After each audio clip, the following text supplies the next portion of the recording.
J'ai fait des études à l'université de Médine, en Arabie Saoudite. J'ai fait des études sur l'islam au Soudan, comme j'ai passé un petit moment aussi, même en Iran. J'ai fait des recherches dans beaucoup de pays musulmans, dont je connais très bien notre religion, comme je m'y connais bien dans d'autres religions. Encore une fois, je vous le dis, je suis un ex-président, j'étais le président des Comores depuis 2006, entre 2006 et 2011.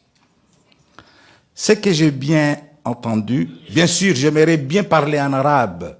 Malheureusement, j'ai remarqué qu'il n'y a pas de traduction. C'est pourquoi j'essaie de m'exprimer en français comme je pourrais le faire. J'étais très content d'entendre que tout le monde cherche la paix.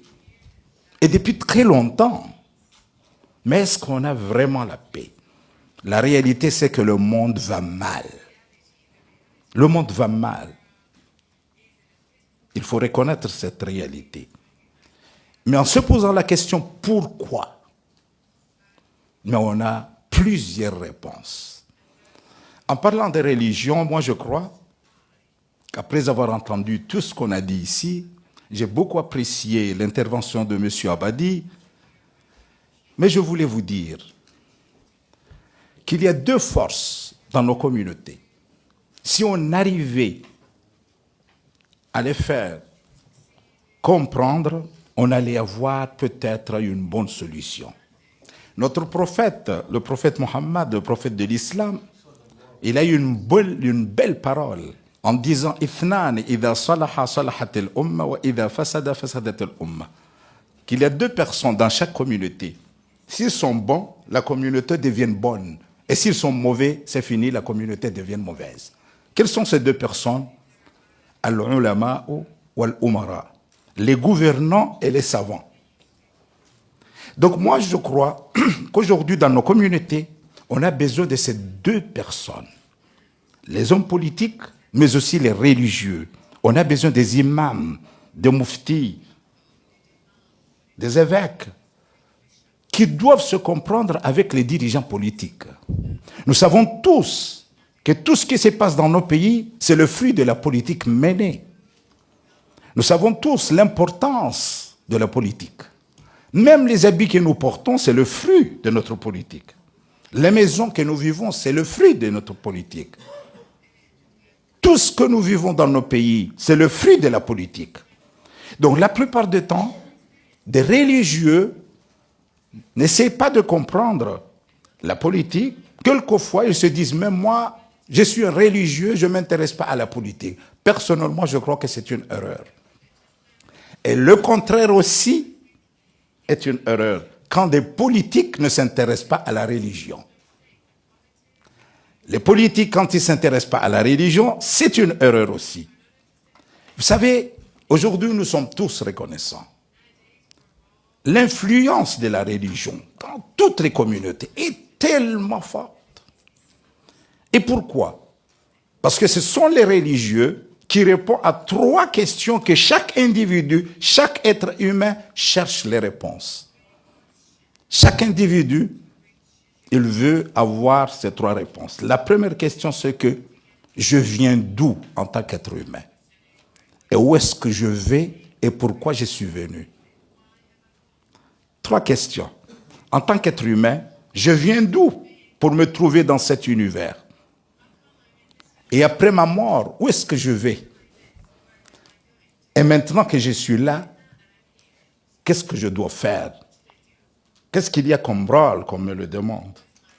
Donc avec ces trois questions, ce sont les religions la plupart du temps qui donnent les réponses. C'est pourquoi ils ont beaucoup d'influence sur les individus. Ce sont les religieux qui donnent les vraies réponses dans chaque communauté. Donc je voulais dire par là qu'on a besoin de cette coopération entre les politiques et les religieux. En entendant que les religieux ou le dialogue entre les religions se concrétise, mais dès aujourd'hui, je crois que les politiques doivent chercher les religieux pour se comprendre dans chaque communauté, au moins. Moi, je sais que ceux qui ont le pouvoir, comme il vient de le dire, notre frère Ahmadi, ceux qui ont le pouvoir cherchent toujours à garder le pouvoir. Et ceux qui n'ont pas le pouvoir cherchent toujours à avoir le pouvoir. Donc il y aura toujours ce conflit. Mais à côté de ce conflit politique, pour avoir la paix dans ce monde, pour avoir un monde plus meilleur, on a besoin de ces deux forces, la politique et la religion.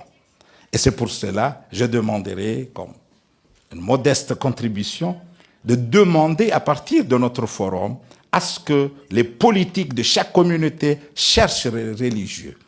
Je peux vous donner un exemple. Aujourd'hui, on parle à partir des médias, quand on parle des intégristes, de ces gens-là, malheureusement, qu'ils donnent une mauvaise image de notre religion, on essaie de donner l'image de l'islam à partir de ces gens-là. Je vais vous rappeler qu'aujourd'hui, dans le monde entier, il y a plus d'1,5 milliard de musulmans. 1,5 milliard de musulmans. Mais on oublie ce milliard de musulmans et on regarde qu'à 30 000, 40 000, 50 000, je ne sais pas, les intégristes, que ce soit de Daesh, de Qaïda, ils sont combien? 5 000, 10 000, 30 000 ou combien? C'est comme s'ils représentent l'islam. Non. On oublie qu'il y a 1 milliard, 400 millions, 450 millions de musulmans pacifiques qui sont tolérants, qui acceptent les autres. C'est pourquoi je dis qu'il faut vraiment ce dialogue, mais il faut reconnaître que nous sommes avant tout des êtres humains.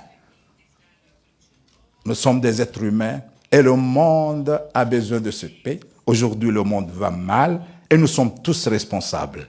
Moi, je viens d'un petit État insulaire.